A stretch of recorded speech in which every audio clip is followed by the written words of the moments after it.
Civil lines police द्वारा सनसनीखेज ATM चोरी की घटना का खुलासा कर 5 शातिर अभियुक्तों को गिरफ्तार किया गया।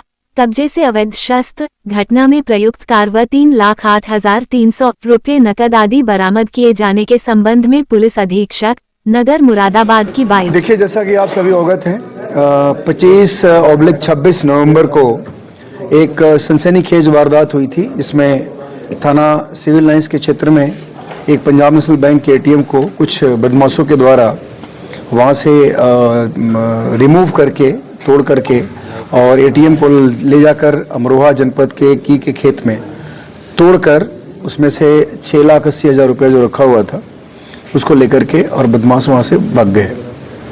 इस घटना की सूचना पे तत्काल मौके पे सभी अधिकारी गए और वहां हमारी फील्ड यूनिट की टीम गई। हम लोगों ने सारे एविडेंसेस वगैरह देखे, अभियोग पंजीकृत हुआ और उसके बाद CO Civil Lines, CO Katghar, SHO Civil Lines, SOG प्रभारी, इन सब लोगों के नेतृत्व में टीमें बनाई गई और मैं समझता हूं कि लगभग 55 लोगों की टीम थी और अनवरत प्रयास के बाद इस घटना का खुलासा हुआ है। आज मॉर्निंग में जैसा कि मैंने बताया कि आप लोगों को देर रात्रि हम लोगों ने इस पूरे गैंग्स के इस एरिया में आकर पुनः वारदात करने की संभावना की सूचना थी। उसके बाद हम लोगों ने नाकाबंदी करी, उसमें 5 लोग पकड़े गए थे। 5 में से 2 घायल हुए थे और 3 कॉम्बिंग में पकड़े गए थे।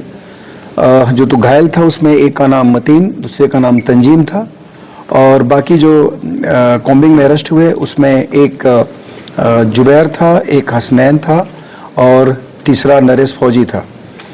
बेसिकली ये गैंग, इन लोगों ने पुनः उसी तरह की घटना को अंजाम देने के लिए यहाँ पे आए थे और उस घटना में जो गाड़ी प्रयुक्त की गई थी उसी गाड़ी से यहाँ मूवमेंट की सूचना थी हम लोगों के पास। वही गाड़ी आज मॉर्निंग में दिखी थी, उसको चेक किया गया था। वो चेक करने के समय वो भागे, उसके बाद घेराबंदी करके सबको पकड़ा गया था। यह गाड़ी जो ब्रेजा गाड़ी जो यहाँ की घटना में यूज हुई थी, गाड़ी वहाँ मिली और उस गाड़ी में यहाँ पे घटना में जो जितने सारे इम्प्लीमेंट्स यूज़ किए गए थे, इंक्लूडिंग जो मुख्य रूप से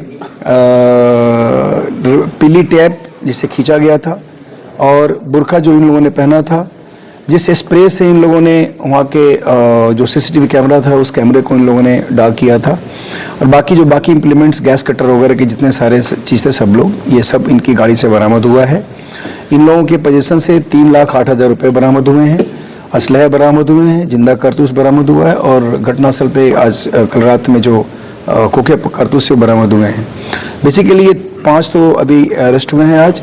इसमें 3 लोग अभी फरार हैं जो बहुत ही शातिर हैं और इस गैंग के मुखिया हैं। एक इसमें जो नियामत है जो मेवात का रहने वाला है, उसी तरह से उन लोगों के साथ एक रणवीर है, रणवीर राणा, वो भी मेवात का रहने वाला है, उधर हरियाणा के किसी जनपद का है और एक तौफीक नेपाली है, ये भी इन लोगों के गैंग का मेंबर है।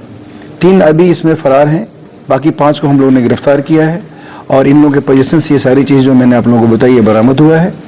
इसमें इन 5 को अभी हम लोग जेल भेज रहे हैं और जो 3 बचे हैं उनके लिए हम लोग लगातार अभी कोशिश करेंगे, हमारी टीम पुनः लगेगी।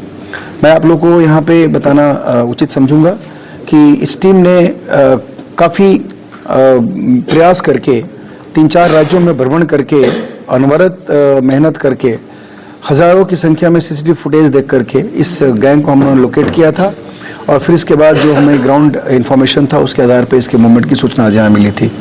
तो काफ़ी प्रयास हुआ है टीम के द्वारा। इस घटना के खुलासे के लिए एसएसपी सर की तरफ से टीम को 25,000 रुपये का इनाम दिया गया। देखिए, इसमें सबका आपराधिक इतिहास है। हम लोग और भी अभी चूँकि हमारे यहाँ जितना रिफ्लेक्ट हुआ है वो सारे हम लोगों ने प्रेस नोट में डाल दिए हैं, लेकिन इसके अतिरिक्त भी जो 3 जो फरार हैं उनका भी बहुत लंबा चौड़ा इतिहास है। अन्य जनपदों से हम लोग इसके बारे में पता कर रहे हैं। इसमें देखिए, ये जो गैंग था ये बहुत ही प्रोफेशनल एटीएम तोड़ने वाला या एटीएम से तोड़ करके पैसा निकालने वाला या पूरा एटीएम रिमूव करके ले जाने वाला, ये एक प्रोफेशनल गैंग है। जैसा कि मैंने आपको बताया कि हमारे यहाँ जो फुटेज में जो जिस पीली पट्टी से इन लोगों ने एटीएम को रिमूव किया था, वो पीली पट्टी भी बरामद हुई है। बुर्का पहन के इन्होंने ये काम किया था। गैस से कटिंग करने के सारे इम्प्लीमेंट्स और सारे सिलेंडर्स वगैरह सब इनके पास थे। तो एक बहुत प्रोफेशनल गैंग था और ये बहुत ही अंतर्राज्यीय गैंग है। इन लोगों के बारे में हम लोग को जानकारी मिली थी कि इन लोगों ने घटना करने के बाद तमाम राज्यों में अपने आप को हाइड करने का प्रयास किया था। वहाँ भी हम लोगों ने इनको ट्रेस किया है। यहाँ तक कि इनके द्वारा अभी असम में भी एक घटना करने का प्रयास था, जिससे हम लोगों को संभवतः ये जो ट्रेस करने का प्रयास चल रहा था उससे इन लोगों ने कुछ इनको सेंस हो गया था, इसलिए वहाँ से असम में घटना नहीं कर पाए। लेकिन ये पूरे इस देश के कोने कोने में जाकर के और एटीएम को तोड़ना, एटीएम से पैसे निकालना, एटीएम तोड़ना, एटीएम हटाना, एटीएम लूट के भागना, ये गैंग ये काम करता है। तो एक बहुत ही अंतर्राज्यीय और राष्ट्र के स्तर का एक गैंग है जिसको हम लोगों ने बस्ट किया है और लगभग सारी रिकवरीज हुई हैं। ठीक है, थैंक यू। Thank you.